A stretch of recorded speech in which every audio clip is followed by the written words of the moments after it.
Good morning all of you. Welcome to KCP Z classes. Myself Pavan Chaudhary. Start करते हैं। जैसा कि हमने 40 क्वेश्चन का जो टेस्ट आपको दिया था इंग्लिश मीडियम वाले स्टूडेंट्स के लिए जो प्रोवाइड किया था, तो उसका सॉल्यूशन है हम लेकर के आए हैं। तो आप एक एक क्वेश्चन बोलता जाऊंगा, बताता जाऊंगा, तो आप मैच कर लेना आपने कितने क्वेश्चन सही किए, कितने रॉन्ग किए। तो देखो फर्स्ट क्वेश्चन था, which of the following molecules is not an except to octet rule. Octet rule का जो फॉलो है वो कौन नहीं करता है? तो इसके अंदर आपका CO2 IF7 है, वो आपका क्या है? CO2 के अंदर टोटल कितने इलेक्ट्रॉन है? 8 का 8 इलेक्ट्रॉन। बाकी सब में IF7 है, देखो ज्यादा हो गए, PF5 में भी ज्यादा है और BF3 में कम है। दूसरा क्वेश्चन है, विच of the following has maximum covalent character.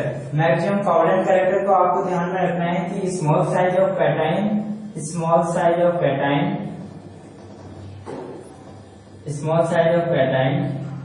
और एनाइन का बड़ा size, big size of anion, big A9, तो वो क्या होते हैं?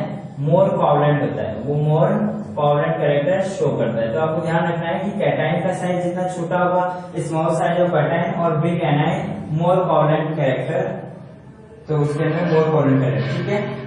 तीसरा देखो, विच of the following has highest latest energy. तो लेटेस्ट एनर्जी के अंदर आपको ध्यान रखना है कि इसके अंदर भी जो लिथियम का स्मॉल साइज है, इसकी वजह से क्या होता है, यहाँ पे LIF है, वो हाईएस्ट लेटेस्ट एनर्जी शो करता है।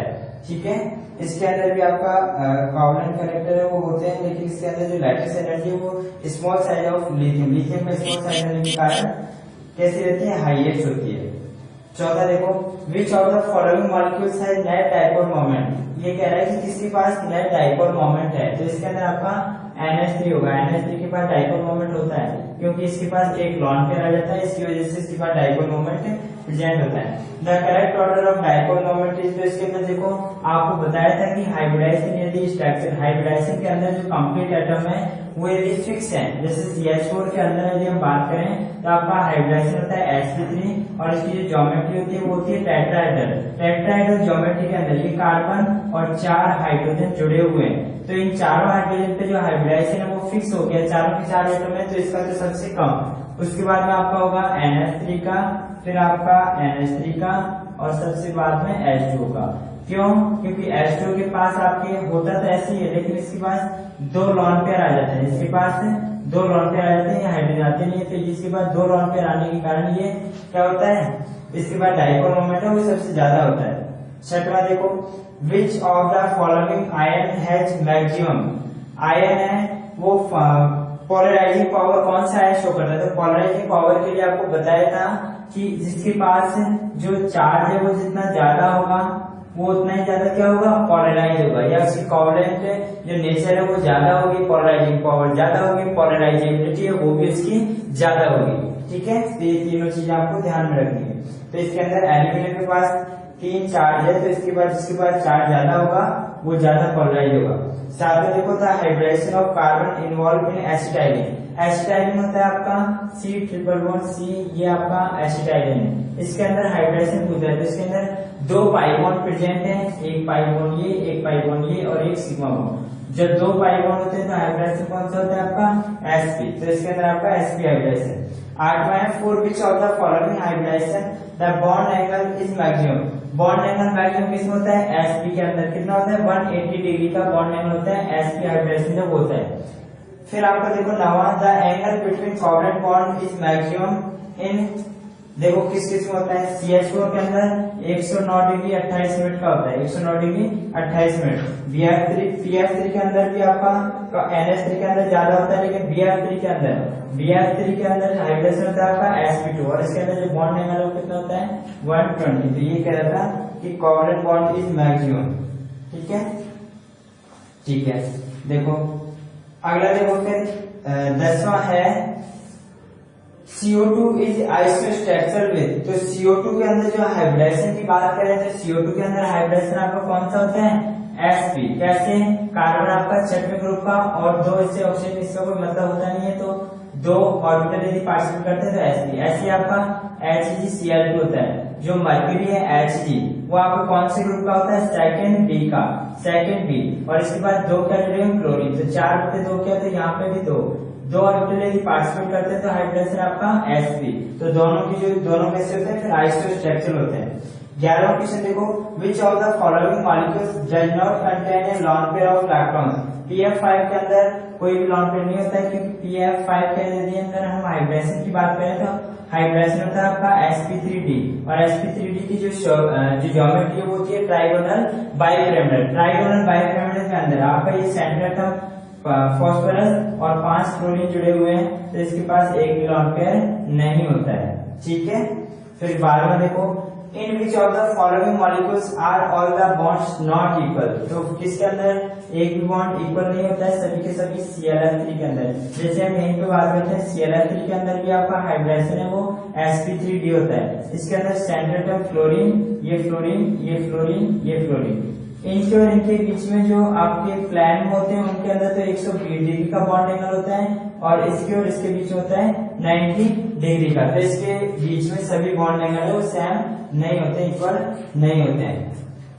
13वां देखो, the calculated bond order in O2 minus ion से। तो O2 माइनस आयन के अंदर यदि हम बात करें तो देखो O2 के अंदर टोटल इलेक्ट्रॉन कितने होते हैं, 8, और इसमें माइनस लगा हुआ मतलब 9 इलेक्ट्रॉन पढ़ने हैं, तो 9 में से 6 तो नीचे भरे जाते हैं और 3 ऊपर बटे 2, तो ये 3 बटे 2 किया तो कितना आ गया 1.5। 1.5 को यहाँ पे क्या लिख रखा है, 1 से ही 1 बटे 2, तो यहाँ पे आपका बी ऑप्शन सी होगा। 14 देखो, विच of the following is not paramagnetic. आपको बताया था कि जो O2 मॉलिक्यूल होता है, O2 molecule, only O2 molecule, उसके पास 2 अनपेयर्ड होते हैं जो आपके एंटी बॉन्डिंग में भरे जाते हैं।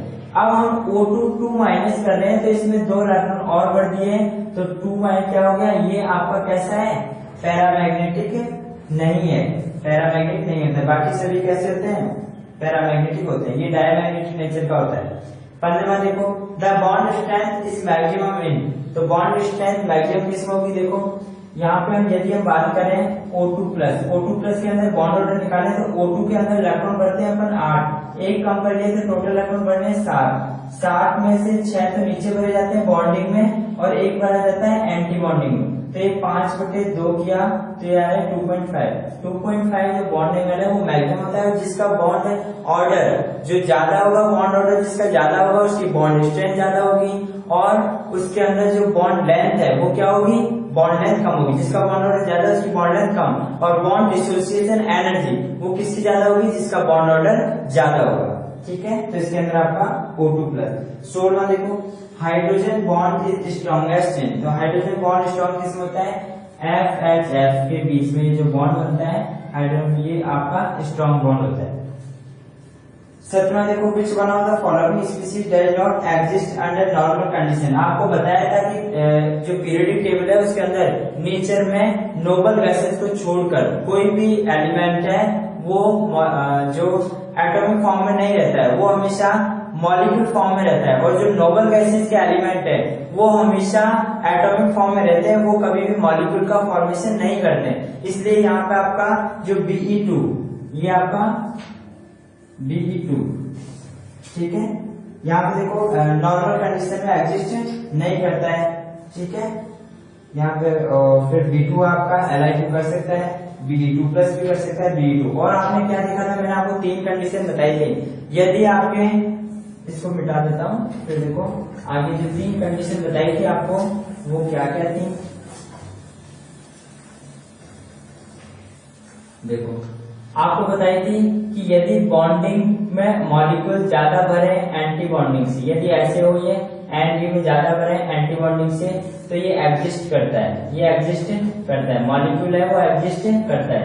यदि ये and B greater than N, मतलब एंटी बॉन्डिंग में इलेक्ट्रॉन है वो ज्यादा भरे और एंड बी कम भरे, तो ये डू नॉट एग्जिस्ट, ये एग्जिस्ट नहीं करता है। और यदि हम बात करें कि एन बी बराबर एन हो तो भी ये मॉलिक्यूल का फॉर्मेशन नहीं करता है, do not form molecule, do not form any molecule, तो ये तब भी नहीं करता है, क्योंकि यहाँ पे बॉन्डिंग और एंटी बॉन्डिंग के बराबर बराबर इलेक्ट्रॉन हो जाएंगे तो क्या हो जाएगा 0। और जब भी आपको बताया था कि यदि आपका बॉन्ड ऑर्डर पॉजिटिव में आए तो वो उसकी बॉन्ड स्ट्रेंथ ज्यादा होती है, यदि जो बॉन्ड ऑर्डर है यदि आपका माइनस में हो या जीरो होता है तो उसकी बॉन्ड डिस्टेंस नहीं होता है, इसकी स्टेबिलिटी नहीं होती है, बॉन्ड की स्टेबिलिटी वो नहीं होती है। ठीक है, तो इसके अंदर आपका Be2 होगा। 18वां क्वेश्चन देखो फिर, विच of the following has the minimum bond length. Minimum bond length किसकी होती है, जिसका बॉन्ड ऑर्डर ज्यादा होता है। तो O2 प्लस का बॉन्ड ऑर्डर 2.5 होता है, इसलिए इसकी बॉन्ड लेंथ कम होगी। 19 में देखो, विच of the following is a polar molecule. तो पोलर मॉलिक्यूल कौन सा होगा, जिसके पास हाइब्रिडाइजेशन के अंदर एक भी एटम कम रहता है, तो इसके अंदर SF4 होगा। 20 में देखो फिर, the correct bond order is the following species. इसके अंदर आपका होगा O2 माइनस O2 प्लस और O2 2 प्लस। ये आपका कह रहा है कि the correct bond order is the following species. तो O2 माइनस के अंदर यदि हम बात करें तो इसके अंदर टोटल इलेक्ट्रॉन कितने हैं, 9 में से 6, तो इसका आया 1.5। इसकी यदि हम बात करें तो इसका आता है आपका 2.5।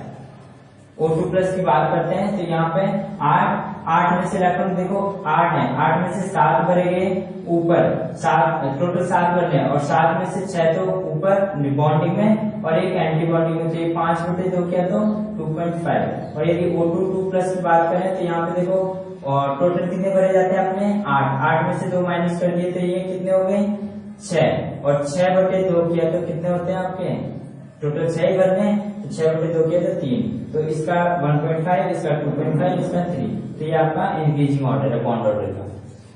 21 में देखो, maximum bond angle at nitrogen is present in which of the following. तो इसके अंदर जो मैक्सिमम बॉन्ड एंगल है वो देखो NO2 प्लस के अंदर होता है। यदि हम इसके अंदर हाइब्रिडाइजेशन की बात करें तो नाइट्रोजन कितने ग्रुप का है, 5 ग्रुप का, एक पॉजिटिव लगा हुआ है तो मतलब 4/2 किया तो यहाँ पे 2 ऑर्बिटल यदि पार्टिसिपेट करते हैं तो sp आपका हाइब्रिडेशन होता है, और sp हाइब्रिडेशन के अंदर जो बॉन्ड एंगल है वो 180 डिग्री का होता है। तो इसके अंदर आपका जो बॉन्ड एंगल है वो सबसे ज्यादा होगा। 22 में था स्ट्रक्चर ऑफ IF7 IF7 की पेंटागोनल बाइपिरामिडल स्ट्रक्चर होती है। 23 में देखो, विच of the following has maximum number of lawn pairs associated with xenon. तो जीनॉन के अंदर देखो ये आपका XCF2 की यदि हाइब्रिडेशन की बात करें यहाँ पे तो ये 8वें ग्रुप का, और 2 यहाँ पे क्या जुड़े हुए फ्लोरीन, तो 10/2 किया तो 5 ऑर्बिटल यदि पार्टिसिपेट करते हैं तो हाइब्रिडेशन होता है आपका sp3d, और sp3d की ज्योमेट्री होती है आपकी ट्राइगोनल बाइपिरामिडल। ट्राइगोनल बाइपिरामिडल के अंदर ये जीनॉन और 2 फ्लोरीन जुड़े हुए हैं, बाकी 3 जगह पे क्या आ गए लॉन पेयर। तो इसके अंदर आपके 3 लॉन पेयर आते हैं, बाकी किसी में भी 3 लॉन पेयर नहीं आते हैं। तो इसमें यही पूछा था कि किस में maximum number of lawn pairs हैं। 24 में देखो, identify the T shape molecule in the following. तो इसके अंदर टी शेप का मॉलिक्यूल है, आपको पहले बताया था कि ये क्लोरीन, ये फ्लोरीन, ये फ्लोरीन और ये फ्लोरीन, ये ClF3 जो मॉलिक्यूल बनता है ये आपका टी शेप होता है। ठीक है, 25 में देखो, which one of the following molecules has the least dipole moment. तो लीस्ट डाइपोल मोमेंट किसका होगा, आपका BeF2 का होगा। BeF2 का कैसे होगा, हाइब्रिडाइजेशन निकालो सबसे पहले, बेरियम दूसरे ग्रुप का और 2 फ्लोरीन जुड़े हुए हैं, 4/2 किया तो 2 ऑर्बिटल यदि पार्टिसिपेट करते हैं तो हाइब्रिडेशन होता है sp, और इसके अंदर आपका sp की जो ज्योमेट्री होती है वो कैसी होती है, लीनियर। तो इसके अंदर आपका ये बेरियम और एक फ्लोरीन इधर, एक फ्लोरीन इधर, तो इसका डाइपोल मोमेंट है लीस्ट क्यों होगा, क्योंकि देखो फ्लोरीन की इलेक्ट्रॉनिक इससे ज्यादा है, इससे ज्यादा, तो दोनों तरफ ये दोनों टांग खींच रहे हैं, इसलिए इसका जो डाइपोल मोमेंट है वो क्या होगा, मिनिमम होगा, लीस्ट होगा। ठीक है, फिर देखो 26वां, the species in which the nitrogen atom in a state of sp hybridisation. तो आपको पहले ही बता दिया था NO2 प्लस के अंदर हाइब्रिडेशन कौन सा होता है, आपका sp होता है। 27 में देखो, the intramolecular hydrogen bond is present organic compounds के अंदर मिलता है जिनके अंदर रिंग का फॉर्मेशन होता है, तो इसके अंदर आपका ऑर्थोनाइट्रोफिनॉल होगा। ठीक है, 28 में देखो, total number of lawn pairs of electron in I3 minus I। तो 28 में क्वेश्चन देखो, total number of lawn pair of electron in I3 minus I। तो I3 माइनस के अंदर देखो, I3 माइनस, इसके अंदर आपका जो हाइब्रिडेशन होता है वो कौन सा होता है, sp3d। sp3d की जो ज्योमेट्री होती है वो ट्राइगोनल बाइपिरामिडल, इसके अंदर एक सेंट्रल एटम आयोडीन और 2 सराउंडिंग एटम्स आयोडीन जुड़े हुए हैं, इसके पास 3 लॉन पेयर हैं। टोटल नंबर ऑफ इलेक्ट्रॉन पूछ रहा था लॉन पेयर, तो 2 4 6, तो इसके अंदर आपके 6 इलेक्ट्रॉन होंगे। ठीक है। फिर देखो 29 क्वेश्चन था, स्पीशीज हैविंग पिरामिडल शेप। तो पिरामिडल शेप इसके अंदर आपकी OF2 के अंदर आपकी पिरामिडल शेप होगी। सल्फर आपके छठवें ग्रुप का और 2 फ्लोरीन जुड़े हुए हैं, तो 8 में से 2 किया तो 4 ऑर्बिटल यदि पार्टिसिपेट करते हैं तो आपका जो हाइब्रिडेशन होता है वो होता है sp3।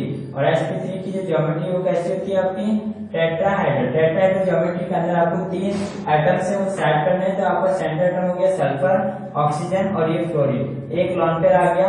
तो यहाँ पे आपकी जो शेप है वो कैसी होगी, पिरामिडल शेप होगी। ठीक है। फिर आपका 30वां क्वेश्चन देखो, the shape of HCO2F2 molecule is, तो इसकी सी सब स्ट्रक्चर होती है आपकी HCO2F2 की, HCO2F2। इसके अंदर आपके जीनोन 8वें ग्रुप का, 2 फ्लोरीन जुड़े हुए 10। तो इसकी जो ज्योमेट्री है वो ट्राइगोनल बाइपिरामिडल की होती है। इसके अंदर आपको 4 एटम सेट करने हैं, तो 4 एटम आप करोगे तो ऑक्सीजन ऑक्सीजन कर दिया, इधर फ्लोरीन फ्लोरीन कर दिया। तो ये आपकी सी100 या डिस्टॉर्टेड टेट्राहेड्रल, या तो डिस्टॉर्टेड टेट्राहेड्रल या सी100 स्ट्रक्चर इसको बोलते हैं, सी100। ठीक है। फिर आपका देखो 31वां क्वेश्चन था, pair of compound having identical shapes for their molecules. तो इसके अंदर आपका 31वां है, इसके अंदर FCF2 और ZnCl2 दोनों के अंदर आपकी लीनियर शेप होती है। दोनों के अंदर कैसी होती है, लीनियर शेप होती है। फिर 32वां क्वेश्चन देखो, विच of the following is paramagnetic. Paramagnetic कौन सा होगा, आपको देखो O2 कैसा होता है पैरामैग्नेटिक, इसके पास जो एंटी बॉन्डिंग जो इलेक्ट्रॉन होते हैं वो 2 होते हैं, एक माइनस और लगा दिया तो एक इलेक्ट्रॉन और फिल कर दिया, फिर ये इसके पास एक इलेक्ट्रॉन बच गया, तो कैसा होगा, पैरामैग्नेटिक नेचर का होता है। 33वां देखो, the bond angles in molecules H2 NH3 CH4 and, इसके अंदर देखो आपके जो बॉन्ड एंगल की यदि हम बात करें तो देखो क्या होगा। देखो सबसे पहले हम बात करें कि बॉन्ड एंगल इसका, तो CO2 के अंदर जो बॉन्ड एंगल है वो होता है आपका 180 डिग्री, और इसके बाद CH4 के अंदर होता है 109 डिग्री 28 मिनट, NH3 के अंदर होता है 160 डिग्री, और जो वाटर का मॉलिक्यूल है उसके अंदर होता है 104 डिग्री 30 मिनट। तो ये इस तरीके से इंक्रीजिंग ऑर्डर में था आपका सी ऑप्शन। ठीक है। 34वां देखो, विच ऑफ द फॉलोइंग है हाईएस्ट बॉन्ड एंगल। तो हाईएस्ट बॉन्ड एंगल है वो आपके NO2 प्लस के अंदर होता है। NO2 प्लस के अंदर हाइड्रेशन है वो Sp होता है और 180 डिग्री का एंगल होता है। फिर आपका 35 क्वेश्चन देखो, विच of the following molecule does not contain a lawn pair of electron. तो इसके पास PF5 के अंदर जो आपका हाइड्रेशन होता है वो sp3d, और इसके अंदर आपकी ज्योमेट्री होती है वो ट्राइगोनल बाइपिरामिडल। ट्राइगोनल बाइपिरामिडल के अंदर आपके 5 के 5 फ्लोरीन और फास्फोरस सेंटर एटम है, एक भी लॉन पेयर इसके पास नहीं है। ठीक है। इसके बाद 36 क्वेश्चन देखो, in which of the following molecule the centre atom has 2 lone pair of electron. तो इसके अंदर आपका HCF4 है, उसके अंदर हाइड्रेशन होता है आपका sp3d2। sp3d2 हाइड्रेशन की ज्योमेट्री होती है वो ऑक्टाहेड्रल होती है। इसके अंदर आपका सेंटर एटम जीनोन और 4 फ्लोरीन जुड़े हुए हैं, तो 4 फ्लोरीन से जो आपकी जो शेप होती है ये होती है square planar. Square planar shape के अंदर आपके 2 लॉन पेयर, एक इधर और एक इधर, ये 2 लॉन पेयर आते हैं। तो स्क्वायर प्लैनर HCF4 के अंदर आपके 2 लॉन पेयर प्रेजेंट होते हैं। 37 क्वेश्चन देखो, PCl5 molecules have the following geometry. तो PCl5 की जो मॉलिक्यूल की ज्योमेट्री वो कैसी होगी, ट्राइगोनल बाइपिरामिडल। 30 क्वेश्चन देखो, विच of the following molecules and does not contain unpaired electron. तो इसके अंदर O2 देखो O2- के अंदर एक प्रेजेंट रहता है, लेकिन O2 के अंदर जब एक और इलेक्ट्रॉन फिल कर देंगे तो एक और फिल हो जाएगा और कंप्लीट क्या है वो डायमैग्नेटिक नेचर का हो जाएगा, पैरामैग्नेटिक नेचर का नहीं होगा, क्योंकि एक भी अनपेयर्ड इलेक्ट्रॉन इसके पास प्रेजेंट नहीं है। 39 क्वेश्चन देखो, which one of the following species has plane triangular shape. तो इसके अंदर आपकी प्लेन ट्रायंगुलर शेप किसके पास होती है, NO3- के पास। 40 क्वेश्चन देखो, बॉन्ड ऑर्डर ऑफ 1.5 इज कौन बाई। तो बॉन्ड ऑर्डर 1.5 किसके पास होता है, O2- की यदि हम बात करें तो टोटल इलेक्ट्रॉन होते हैं इसके 8 9, तो 9 में से आपके 6 तो नीचे और 3 ऊपर बनेंगे बटे 2, तो ये 3/2 किया तो 1.5, तो 1.5 किसके द्वारा आता है, O2- का बॉन्ड ऑर्डर 1.5 आता है। तो आज के हमारे ये केमिकल बॉन्डिंग से रिलेटेड 40 क्वेश्चन थे वो कंप्लीट हुए, इसका सॉल्यूशन है वो कंप्लीट है। फिर भी अगर आपको कोई भी डाउट हो तो कमेंट बॉक्स में कमेंट करें, उसका सॉल्यूशन हम जरूर लेकर के आएंगे। तो हमारे चैनल के साथ में जुड़े रहिए। आपके इंग्लिश मीडियम का जो टेस्ट है वो भी जो हर एक जो यूनिट होगी उसका टेस्ट आपको अवेलेबल हो जाएगा। तो हमारे चैनल को लाइक, सब्सक्राइब और शेयर करें और हमारे चैनल के साथ में बने रहें और अपनी तैयारी को, अपनी परफॉर्मेंस को और बेहतर से और बेहतर बनाएं। धन्यवाद।